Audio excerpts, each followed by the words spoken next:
دلوقتي جينا لمرحلة التعلم، ازاي تحط لنفسك خطة تعلم وتتأكد منها، وبعدين ان شاء الله نتكلم عن ازاي تبدأ مذاكرة فعلا وتلتزم بيها وخلافه.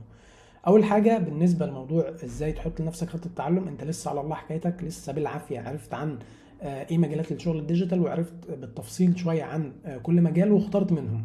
خلينا نقول انك اخترت مجال زي البرمجة، انت عايز تعرف ايه الحاجات اللي انت محتاج تتعلمها وتتاكد منها.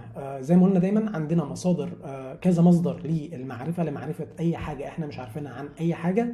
اول حاجه شخصيا انا بفضل يعني يوتيوب احط رقم واحد، ممكن ده تبقى بالنسبه لك جوجل هو رقم واحد، بس خلينا نقول يوتيوب وبعديه جوجل وبعديه الجروبات بتاعه الفيسبوك وهنتكلم عنها ليه بعدين، وبعديه تشات جي بي تي، وبعديه في الاخر خالص ممكن تروح للشخص او تروح للناس. ليه الترتيب ده؟ علشان عارف المقوله اللي هي بتاعت جوجلت، لما مثلا حد بيروح يسأل حد عن حاجة فيروح الشخص قايل له جوجلت، ابحث عنها على جوجل. دي نقطة. النقطة التانية، بص، مشاكلنا الشخصية بشكل عام، حياتك انت ومشاكلك وكل حاجة بتمر بيها مش فريدة للدرجة اللي انت متخيلها، يعني مش جديدة. مشاكلك اللي انت بتمر بيها غالبا في بلدك لوحدها مر بيها حوالي 1000 شخص قبلك. من ال1000 دول في عدد كبير او لا يستهان به، منهم جزء من العدد ده وثق طريقة حله للمشكلة، وجزء تاني كان بيسأل على الناس مثلا سواء على النت او غيره، والناس ردوا عليه. فانت بالتالي من تاني يعني مشاكلك مش فريدة، انت مفيش حاجة جديدة في حياتك للدرجة اللي انت متخيلها. انت عايز تتعلم عن حاجة، في ناس تانية جزء من الناس عملوا محتوى عن ازاي تتعلم الحاجة اللي انت عايز تتعلمها دي، وجزء تاني كان بيسأل والناس بترد عليه. احنا هنتكلم ازاي تاخد المعلومات من هنا وتاخدها من هنا، وازاي في الاخر تتأكد منها. حلو لحد كده؟ فخلينا نقول انك هتبدا تتعلم او هتبدا بانك تدور على يوتيوب. هتروح على يوتيوب وهتكتب، خلينا نقول مثلا انك بعد ما اخترت يعني بعد ما عرفت عن مجالات العمل الديجيتال بشكل عام وقارنت بينهم، وفي الاخر خالص رسيت او استقريت على انك هتبدا بتعلم مجال زي البرمجه او التصميم او غيره، هتروح على يوتيوب وهتكتب التالي اللي انا بقول لك عليه اعمله. مش مجرد بس، ما تبقاش حاجه مهمه، ما تبقاش بتتفرج على الفيديو ده الحالي ده او الفيديوهات بشكل عام، والفيديوهات حتى اللي انت هتشوفها على يوتيوب اللي هقول لك عليها دلوقتي، ما تبقاش بتتفرج عليها من منطلق ان انت بتشوفها ترفيه او بتشوفها حاجه بتتفرج عليها وخلاص. لا، اتفرج او شوف الفيديوهات وخد ملاحظات عليها، خد ملاحظات وانت بتتفرج عليها، يعني حاجه عمليه مش مجرد مشاهده وخلاص، مش باسيف واتشنج اللي هو انت مش بتتفرج وخلاص يعني. المهم تروح على يوتيوب وهتكتب في البحث هناك مثلا كيف اتعلم مجال البرمجه، كيف اتعلم مجال التصميم او ايا يكن، ومن تاني هتروح على الفلترز او الفلاتر وتختار ان انت تفلتر او تختار، قول لليوتيوب اظهر لي الفيديوهات اللي هي من 4 دقائق ل 20 دقيقه او اكتر حتى من 20 دقيقه، وشوف حوالي 3 فيديوهات، يعني متوسط 3 فيديوهات، ممكن يزيدوا شويه صغيره او يقلوا شويه صغيره، بس يعني هو متوسط 3 فيديوهات، ما توصلش للخمسه، او لو وصلت للخمسه ما تكترش عنهم، وما تنزلش مثلا انت تشوف فيديو واحد بس. حلو لحد كده؟ وانت بتشوف الفيديوهات من تاني هتاخد ملاحظاتك عليها. هتلاقي حد مثلا بقى، هتلاقي في الفيديوهات الانواع دي من المحتوى اللي انت هتشوفها بشكل عام، هتلاقي حد يا اما حد حاطط لك رود ماب او جايد او دليل للتعلم، اللي بيقول لك مثلا انت علشان تتعلم مجال كذا كذا كذا انت الافضل انك تمشي بالطريق 1 2 3 4 5 6 علشان توصل ل 10. دي حاجه، دي من الحاجات اللي ممكن تلاقيها. حاجه تانية ممكن تلاقي حد بيقول لك والله بص، الافضل انك تاخد او تتعلم الكورسات دي، اللي هو مثلا يقول لك والله انت محتاج مثلا في الاول تاخد كورس عن، مثلا انت محتاج تبقى كمثال يعني فرونت اند ديفلوبر، مثلا انت محتاج تتعلم، سواء يقول لك تاخد كورسات او مهارات، يقول لك مثلا او حتى تولز، يعني يقول لك مثلا انت محتاج علشان تبقى فرونت اند ويب ديفلوبر محتاج تتعلم لغه برمجه اللي هي اتش تي ام ال، او وبعديها سي اس اس، وبعديها كذا، وبعديها جافا سكريبت مثلا، وبعديها كذا وبعديها كذا. فهو هنا بيقول لك الحاجات منفصله، انت خد من تاني، خد ملاحظاتك انت بشكل عام كده، والله انا محتاج في الاول اتعلم كذا، محتاج اتعلم كذا، محتاج اتعلم كذا. حد تاني او نوع تاني من الحاجات اللي ممكن تلاقيها، هتلاقي حد بيقول لك بيكلمك عن المهارات اللي انت محتاج تتعلمها. بمعنى ايه؟ لو انت مثلا خلينا نقول انك محتاج، او انت مثلا استقريت في الاخر انك هتتعلم التصميم، ممكن تلاقي حد بيقول لك انت محتاج في الاول خالص تتعلم عن مبادئ التصميم بشكل عام، بعديها مثلا تتعلم عن او تعرف ايه هي نظريه الالوان. تمام؟ ده كده يعني حاجه ريليتد قوي او لها علاقه قوي بالمجال نفسه.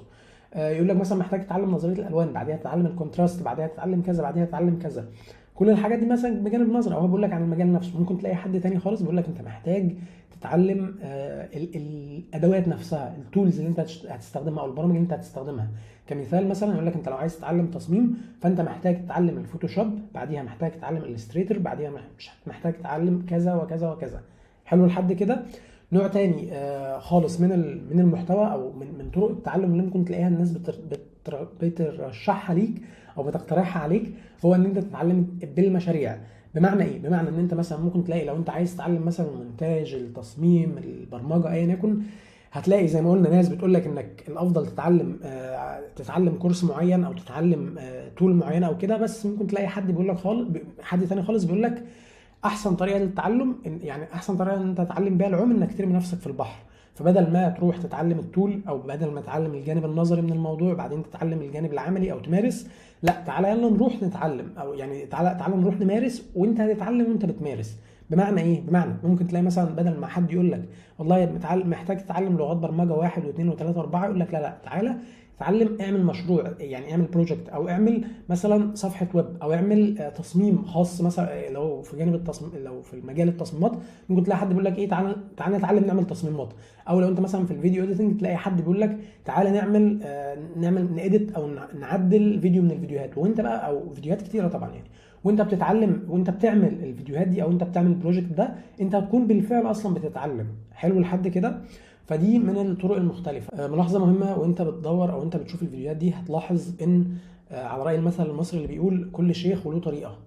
احنا بشكل عام احنا كبشر النصايح اللي بنقولها الطرق اللي احنا بنعيش بيها حياتنا وخلافه متأثرة بشكل كبير جدا بتجاربنا في الحياة. فبالتالي انت دلوقتي بتتفرج على او بتبحث عن كيف تتعلم مثلا مجال كذا، هتشوف فيديو لشخص وهتشوف فيديو لشخص تاني وشخص ثالث وخلافه. كل واحد منهم بينصحك وبيقول لك ازاي تتعلم المجال ده، بس بيقول لك بتأثره بتجربته هو في التعلم او في تعلم المجال ده. حلو. بمعنى ايه؟ بمعنى واحد مثلا اتعلم البرمجه في جامعه مثلا، هو مثلا دخل اعدادي وبعدين ثانوي وبعدين جامعه اللي هي مثلا حاجه خاصه بالبرمجه وخلافه، وبعدين نزل مثلا اتدرب او اخد كورسات او غيره. ممكن تلاقي الشخص ده بالذات بيقول لك ان افضل طريق لتعلم الحاجه دي هو ان انت تدخل مثلا كليه كذا وبعدين تاخد المسار الفلاني وبعدين تعمل كذا.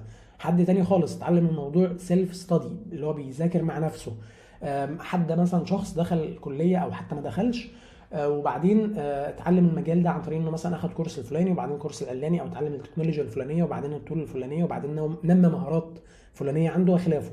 هتلاقي الشخص ده برضو بيقول لك ان افضل طريقه بنسبه كبيره جدا جدا، هتلاقي الشخص ده بيقول لك ان افضل طريقه لتعلم مجال كذا كذا هي انك تعمل مسار قريب جدا اللي هو عمله. حد ثالث خالص مثلا يعني انت عايز تتعلم التسويق، فالشخص ده هو ما اتعلمش الموضوع ده، ما اتعلمش التسويق بشكل اكاديمي ولا اتعلمه اصلا بكورسات وخلافه، ولكنه اتعلمه بشكل عملي. بمعنى ايه؟ هو كمثال كان عنده مشروع والمشروع ده هو حب ان هو يعمل له تسويق على النت وخلافه، فدخل ابتدى يعرف اصلا ازاي يعمل مثلا يعني ازاي يعمل اعلانات على فيسبوك، فدخل اتعلم الاعلانات، ازاي يعمل مش عارف ازاي يكتب بوست كويس، فاتعلم الموضوع ده مره بالثانيه بالثالثه. بعدين بقى هو كمثال يعني اشتغل اصلا في المجال ده، هو بقى اخذ المجال ده ككارير بالنسبه له واشتغل فيه. فهو هنا هو اتعلم اصلا بالمشاريع او اتعلم بالجانب العملي اللي هو اتعلم العوم عن طريق ان هو نط في البحر. فهو هيقول لك، تلاقي الشخص ده بيقول لك افضل طريقه ان انت تتعلم بيها العوم انك تنط في البحر زيه، او افضل طريقه ان انت تتعلم المجال ده ان انت تتعلم بالمشاريع. هنا زي ما قلنا كده هتلاقي ان كل شيخ له طريقه، انت بقى تمشي مع انهي تمشي او تسمع كلام انهي شيخ وتمشي او تتبع انهي طريقه. تتبع المناسب ليك وحاول يعني حاول تتبع الصح واللي هو في نفس الوقت حاول يكون مناسب ليك. بمعنى ايه؟ بمعنى ممكن تلاقي مثلا حد بيقول لك ايه والله مثلا افضل طريقه انك تتعلم مثلا يعني تتعلم العوم بانك تنط في البحر، بس المجال اللي انت عايز تتعلمه ده مش انسب حاجه ان انت تنط فيه في البحر او تنط فيه ليه في البحر. بمعنى ايه؟ انت او خلينا ندي مثال بعيد شويه صغيره بس هو هيوضح الفكره. كمثال مثلا انت عايز تبقى مهندس، تمام؟ انت شخص مثلا عايز تبقى مهندس او عايز تبقى دكتور او عايز تبقى محامي. انت هنا يعني ممكن بنسبة ما انت تتعلم اساسيات الحاجات دي او تتعلم ازاي تعمل حاجات جوه المجالات دي مع نفسك. يعني ايه مثلا؟ انت مثلا ممكن تتعلم كمثال لو انت عايز تبقى دكتور مثلا، خلينا نقول إن الطب مثلا في حاجات كتير جدا من ضمنها كمثال يعني ان انت مثلا تخيط جرح لحد، او ان انت مش عارف مثلا تغير تغير على جرح، او ان انت مش عارف تعمل في مشكله مثلا حد عنده كمثال تعرف تشخيصات العلاجات بشكل مبدئي وتدي علاج بناء عليها. حاجات زي كده انت ممكن تتعلمها مع نفسك، او يعني حتى دليل على كده ان انت ممكن مثلا بتروح الصيدليه بتلاقي حد مثلا بتقول له والله ده انا عندي مثلا مش عارف صداع وحاسس ان راسي من هنا مش عارف فيها كذا، وصحيت الصبح عملت كذا، يقول لك اه انت عندك كذا وخد العلاج الفلاني دوت هيروقك، وبنسبه كبيره بتاخده وبيظبط يعني، طبعا بعد اراده ربنا يعني، او ربنا بيبقى رايد لك الشفاء يعني، او الشفاء على ايد الطبيب، على ايد الشخص ده. ده مش شخص ما هواش مثلا ما هوش دكتور، بس هو اتعلم الحاجه دي بالممارسه. بس هل الصيدلي مثلا، مع احترامي والله لكل الناس، بس هل الصيدلي ده ينفع، او انت لو احتجت ان انت تعمل عمليه هل ينفع ان انت تاخده وتقول له تعالى اعمل لي عمليه؟ لا طبعا، انت مش هتامنه على نفسك انه يعمل لك العمليه، بس هتامن الشخص اللي هو دكتور، اللي هو اخد 7 سنين مذاكره وبعدين مش عارف ذاكر حاجات هنا ومارس حاجات هناك وخلافه، صح كده؟ فانت ممكن تلاقي، او ممكن يبقى حد بيقول لك ان افضل طريقه هي عمل كذا، هي مثلا افضل طريقه لتعلم مجال كذا كذا هي ان انت تعمل كذا كذا، بس يعني الافضل بالنسبه له مش الافضل بشكل عام. حلو لحد كده؟ فانت هتختار هنا ان انت اتبع الشخص اللي هو مناسب ليك، مناسب لحالتك. مثال، انت ممكن تكون شخص مثلا طالب وبتدور عن ازاي تتعلم البرمجه مثلا، لقيت حد بيقول لك والله افضل طريقه مثلا لتعلم البرمجه بان انت تدخل اصلا كليه اللي هي بتاعت مثلا حاسبات، بعدها مش عارف تذاكر كذا، بعدها تنزل تدريب في المكان الفلاني، بعدها تعمل كذا.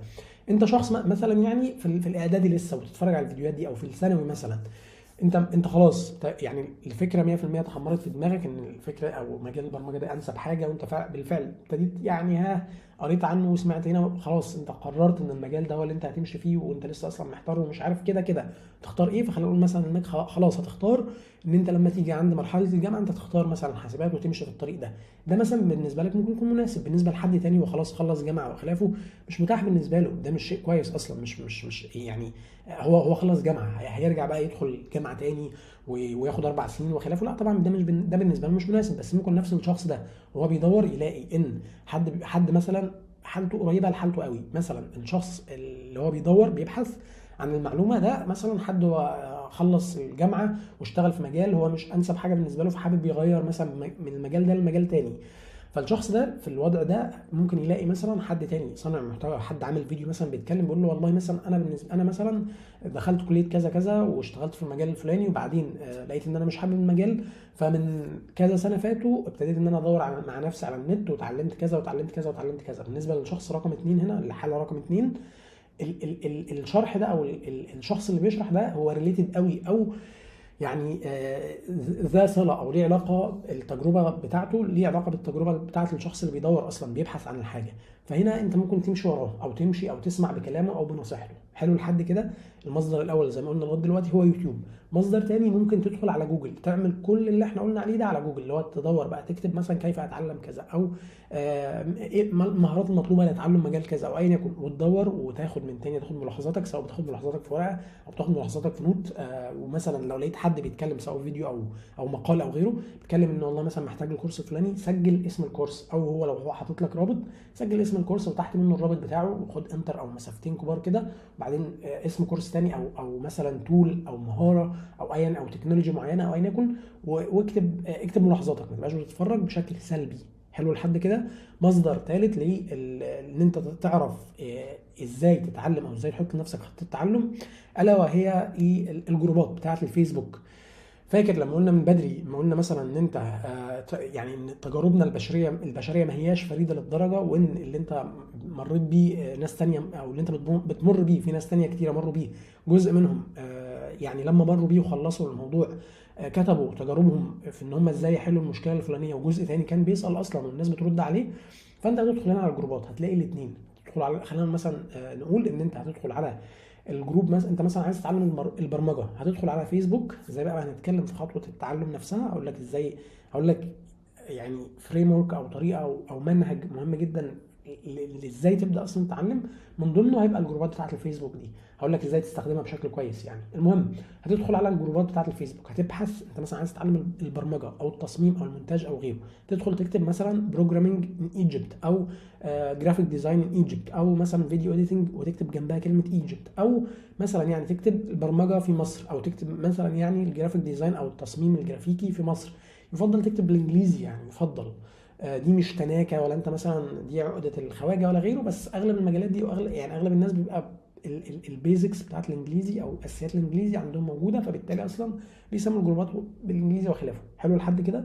فهتكتب جوه في السيرش بتاع الفيسبوك مثلا جرافيك ديزاين ايجيبت او بروجرامينج ايجيبت او غيره، وبعدين تختار ان انت في الفلاتر قول له اظهر لي الجروبات اللي هي الجروبس، اظهر لي الجروبس اللي هي فيها الكيوردز او فيها الكلمات البحثيه اللي انا كاتبها، اللي هي مثلا بروجرامينج ايجيبت.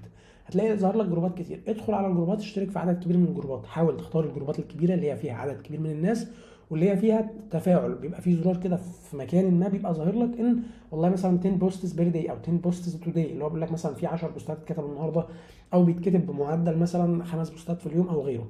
اختار الجروبات دي واشترك فيها او ادخل فيها واستنى لما يتم موافقه او يقبلوا انضمامك للجروبات دي. بعد كده هتعمل ايه؟ هتدخل على الجروبات، ممكن تلاقي هتسكرول كده في الجروب، ممكن تلاقي فيه حاجه اسمها جايدز او دليل، هتلاقي بيبقى مثبته فوق في الجروب كده بشويه يعني، او ممكن تلاقي في بوست مثبت على الجروب.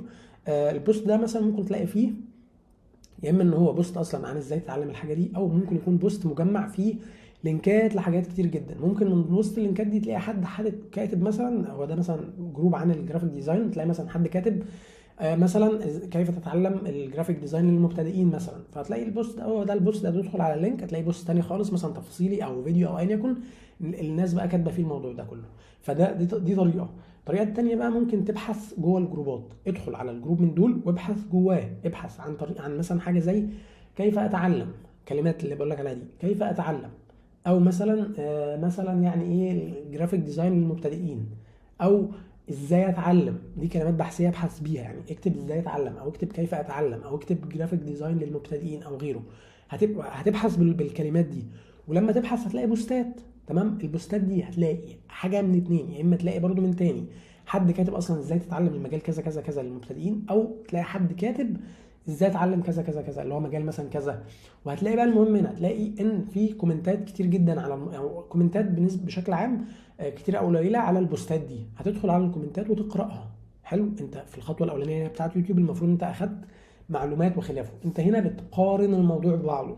حلو، فهتشوف مثلا تلاقي ان حد بيقول لك والله مثلا ايه في الكومنتس مثلا بيقول لك ان والله مثلا الافضل انك تتعلم كذا وكذا وكذا وبعدين مش عارف كذا، او ممكن واحد يقول له والله انا في فيديو شفته قبل كده، فيديو عربي او انجليزي او ايا يكن شفته قبل كده ممتاز جدا اتفرج عليه، او حد ثالث يقول له مثلا والله تواصل معاه هقول لك. لو لقيت الحد ده روح جاي مثلا عامل لايك لاف على الكومنت بتاعه ايا يكن، وروح جاي داخل مساء او صباح الخير استاذ فلان مثلا، او السلام عليكم او السلام عليكم او ايا يكن، شفت حضرتك، ممكن تاخد حتى سكرين شوت من الكلام او ايا يكن، عشان ممكن يكون الكومنت قديم جدا فالشخص اصلا ناسي، فتاخد سكرين شوت. شفت حضرتك مثلا كاتب كان في حد بيسال كذا كذا وحضرتك رديت عليه بكذا كذا كذا، لا هل ممكن ان انا لو ممكن ان انا اخد من وقت حضرتك وما تعبكش، انا واقف في النقطه الفلانيه محتاج اتعلم كذا مجال كذا كذا ودورت لقيت كذا كذا كذا وواقف في الجزء الفلاني، فممكن حضرتك توضح لي كذا كذا وتكتب سؤالك.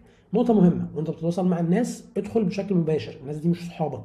يعني ايه مش صحابك؟ انت ما تعرفهمش ولا هم يعرفوك، فلو دخلت له بشكل مباشر مش هقول انت جاي لمصلحته، يعني لمصلحتك انت كده كده ما تعرفوش بعض. ادخل بشكل مباشر للناس، مساء الخير او السلام عليكم مثلا، او مساء الخير او صباح الخير او ايا يكن، استاذ فلان شفت حضرتك كاتب كذا كذا، او والله انا عندي مشكله كذا كذا ولقيت ان حضرتك ما شاء الله عندك مثلا خبره كذا كذا. انت هنا مش بتتملقه، انت بتقول حاجه انت فعلا شفتها. شفت مثلا الراجل ده متفاعل على الجروبات، ادخل قول له والله شايف ان حضرتك متفاعل على الجروبات.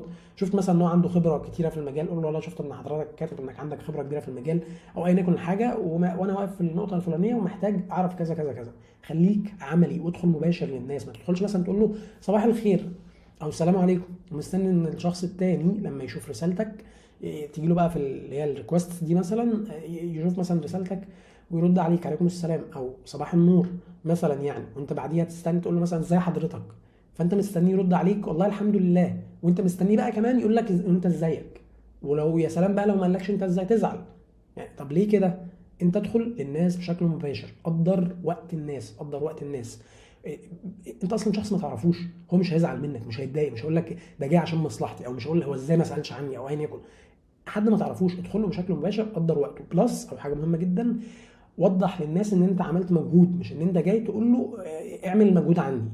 بمعنى ايه؟ بمعنى ان انت مثلا ما تدخل لشخص، في فرق بين ان انت تدخل لواحد تقول له والله انا محتاج، انا مثلا واقف في مشكله كذا كذا ودورت كتير جدا ولقيت ان افضل طرق مثلا هي كذا كذا، بس انا محتار، مش لاقي برضه، مش عارف اختار انهي حاجه منهم. معلش ممكن حضرتك تقول لي انهي الانسب بناء على خبرتك الكبيره او ايا يكن. دي حاله. الحاله الثانيه لما تدخل لواحد بقى تقول له والله انا مثلا يعني مش عارف، مثلا يعني مش عارف اذاكر او مش عارف التزم مثلا، ومش عارف ايه الصح. انت هنا محتاج الشخص، انت هنا يعني في العقل اللاواعي بتاعك وبتاع الشخص التاني، انت بتقول له انا كسول جدا ومكسل ان انا حتى ابحث على جوجل او يوتيوب، انت اعمل الكلام ده وقول لي، او انت دور بقى في دماغك بناء على تجاربك السابقه ومعرفتك او ايا يكن، وقول لي ازاي اعمل ده. في فرق بين ان انت تقول له مثلا والله انا دورت ولقيت ان افضل طرق مثلا لمذاكره المجال الفلاني هو ان انا اعمل كذا وكذا وكذا وكذا، بس انا الطرق دي غريبه عليا، اول مره اجربها، او مش مناسبه ليا، او ايا يكن، حضرتك ترشح لي ايه. غير بقى، او دي حاله، والحاله الثانيه ان انت تقول له مثلا والله انا محتاج اذاكر كذا، او انا مثلا عندي مشكله الفلانيه، ازاي احلها. وصلت؟ انت لنفسك، انت لو لقيت الاثنين قدامك هتبقى ميال اكتر ان انت ترد على الشخص ده، او تحل مشكلته، او حتى تساعده بشكل عام، لان هو عمل مجهود وجالك. تمام لحد كده؟ فانت لو لقيت شخص زي ما قلنا، لو لقيت شخص كاتب كومنت، هتدخل تقول له بالطريقه اللي احنا اتكلمنا فيها دلوقتي دي، وهنتكلم ان شاء الله بعدين ازاي تبني شبكه علاقات بشكل اوثنتيك، او بشكل فيه مصداقيه شديده، وانت حتى لسه في الاول خالص، بعدين ان شاء الله. المهم، فهتلاقي في البوستات جزئين، جزء اللي هو بيتكلم، ممكن تلاقي جزء الناس بتشرح اصلا ازاي تتعلم المجال ده، وجزء تاني هو استفسارات الناس. انت ادخل على الاستفسارات دي والاسئله وخلافه، وشوف الكومنتات. انت ليه تعمل كده؟ انت دلوقتي لسه داخل الجروب، ممكن يكون الجروب ده فيه رولز شديده او عاليه، ان انت مثلا علشان يقبلوا البوست بتاعك لازم يكون مثلا عدى عليك انضمامك وقت معين او ايا يكن، او في بوستات كتير جدا، فهم بيفلتروا بناء على كرياتيريا او معايير معينه عندهم او غيره. فانت بدل ما تدخل تبقى مستني انت تدخل الجروب وبعدين تكتب بوست، وبقى تكتبه كمان بشكل كويس، وبعدين محتاج ان انت يتم الموافقه عليه، وبعدين يا ترى بقى انت كتبته او تمت الموافقه عليه في وقت اصلا الناس مثلا يعني شغاله، فما حدش اصلا ماسك موبايلات ولا بيفتح السوشيال ميديا عشان يرد عليك، ولا في وقت الناس اصلا ماشي ويلنج، او ان هم يعني مستعدين ان هم يردوا وخلافه. ليه بقى تعمل الكلام ده كله في نفسك، في حين ان في ناس زي ما قلنا، في ناس كتير جدا سالوا نفس، بنسبه كبيره في ناس كتير سالوا السؤال بتاعك ده. فادخل على الاسئله، شوف الكومنتات وخلافه. ده مسار، او ده طريق تاني، او مصدر تاني. مصدر تالت الا وهو ممكن تروح لشات جي بي تي. هنرجع بس هنا كده. مصدر ثالث الا وهو شات جي بي تي. ما كتبتهاش هنا، بس يعني ايه مصدر ثالث هو شات جي بي تي. ممكن تروح لشات جي بي تي وتقول له يعني اظن ان انت يعني المفروض عندك البيزكس بتاعت الموضوع ده لغايه دلوقتي، يعني الموضوع الاي اي تولز دي، شات جي بي تي وغيره، بقى لهم حوالي سنتين دلوقتي، فالمفروض ان انت يعني بتستخدمهم. تمام؟ فممكن تقول له يعني بشكل كده يعني مثلا يعني محتاج اتعلم، ممكن بقى بالعربي او بالانجليزي، ويفضل طبعا لو بالانجليزي يبقى افضل شويتين.